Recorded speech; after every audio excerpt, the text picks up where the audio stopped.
आज हामी तपाईलाई सोलर कसरी जोड्न सकिन्छ भन्ने बारेमा जानकारी दिन गइरहेका छौं। ल हेर्नुस्, स्ट्यान्डलाई यसरी फिट गरिएको छ, नटहरु कस्नु पर्ने हुन्छ। तपाईहरुलाई भिडियो कस्तो लाग्छ प्रतिक्रिया दिन नबिर्सनु होला। यसरी हामीले स्ट्यान्ड फिट गर्दै छौं र यो पाताले तपाईको तातो आउने काम गर्छ। अब हाम्रो पाता हालेर रेडी भएर यसलाई ठाउँमा फिक्स गर्न लागेको छ। चाहिँ ड्रमको साइडमा ठ्याक्क स्पेस मिलाउने गरेर राखिएको छ। हेर्नुस्,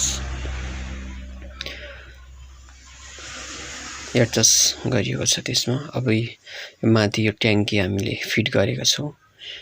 ट्याङ्कीलाई कसिसकेर हामीले यसको स्ट्यान्डलाई फिट गरेका छौं।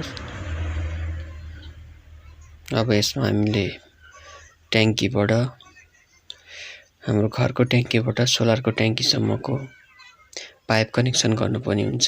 यो इनलेट यो भित्र जाने हो। त्यस्तै गरी हामीले यहाँ जोड्न लागेका छौं। इनलेटको लागि यो मेसिन युज गरेर हामीले चाहिँ यसमा गेटवालहरु राख्नुपर्ने हुन्छ। पानी चाहिँ अन अफ गर्नको लागि, साथै पानी चाहिँ ट्याङ्कीमा जाओस् भन्नको लागि हामीले यो सिस्टम गरेका छौं। यसरी जोडेर मेसिनले तताएर यसको प्रयोग गरेर हामीले यसको कनेक्सन गर्ने छौं। कनेक्सन हुँदैछ।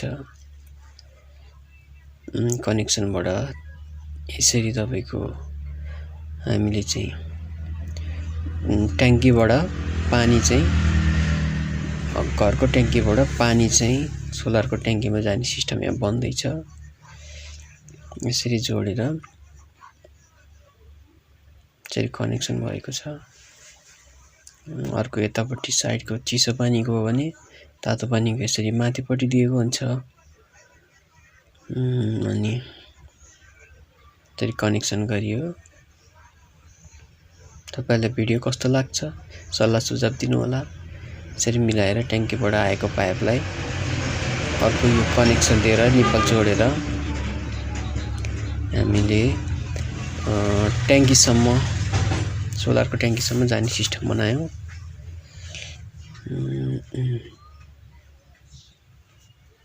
ल फिट भएको छ।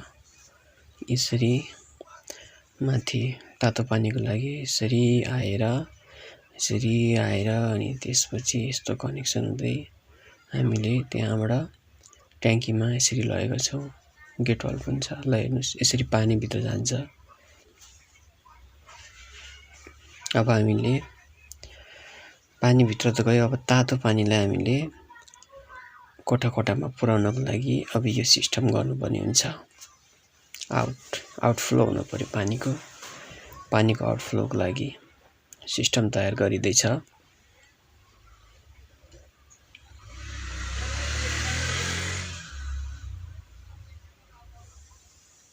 अब हामी आउटफ्लोको लागि जाँदैछौँ। हाम्रो तल घरबाट अर्को पाइप आएको हुन्छ तातो पानीको लागि। त्यसमा हामीले यसको कनेक्सन गर्ने छौं।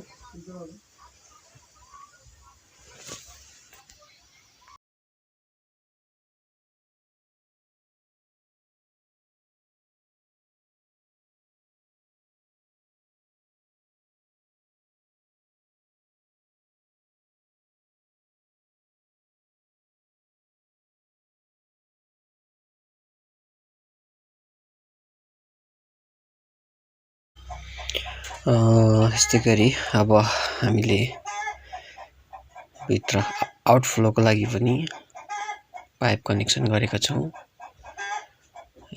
यो तरिकाबाट तपाईको घरभित्र सोलरको पानी जानेछ। यो भित्रको लागि जोडिदैछ। ल हेर्नुस्, कोठाको लागि पानीको व्यवस्था भइसकेको छ। यस्तो तरिकाले यसरी भित्र गएको छ। कस्तो लाग्छ सल्लाह सुझाव दिनु होला। यो चाहिँ तपाईको ग्यास भरिएको हुन्छ यसको ट्याङ्कीमा। त्यो हावा फाल्नको लागि चाहिँ यो पाइप प्रयोग गरिएको हुन्छ। हेर्नुस् यो ट्युब हो, यसले पानी तताउने काम गर्छ। यो रडले हामीले रड फिट गर्दैछौँ। सोलरको रड हुन्छ, यो 24 वटा हुन्छ। यसमा 300 लिटरको हो। अब त्यहाँ हाल्दै हुनुहुन्छ। यसलाई हाल्न, त्यसमा फिट गर्नको लागि सजिलोको लागि यसलाई चाहिँ सरफमा चोपेर हाल्दाखेरि भित्र राख्नको लागि सजिलैसँग जाने हुँदा सरफमा त साबुनको गाजमा फिस बनाएर राख्नु राम्रो हुन्छ। यो वासर हाल्दै हुनुहुन्छ तर पानी लिक नहोस् भनेर।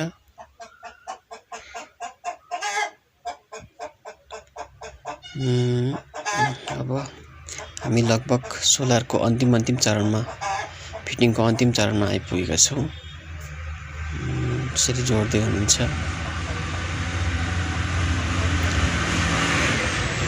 अझै यस्तै टेक्निकल सम्बन्धी जानकारीमूलक भिडियोहरू हेर्न चाहनुहुन्छ भने कमेन्ट गर्नुहोला। लाइक शेयर सब्सक्राइब गर्न नबिर्सिनु होला। ल हेर्नुहोस् सबै रेडी भएको छ। हामीले जालीले पनि ढाकेका छौँ। यसरी सोलर प्लान्ट रेडी भएको छ।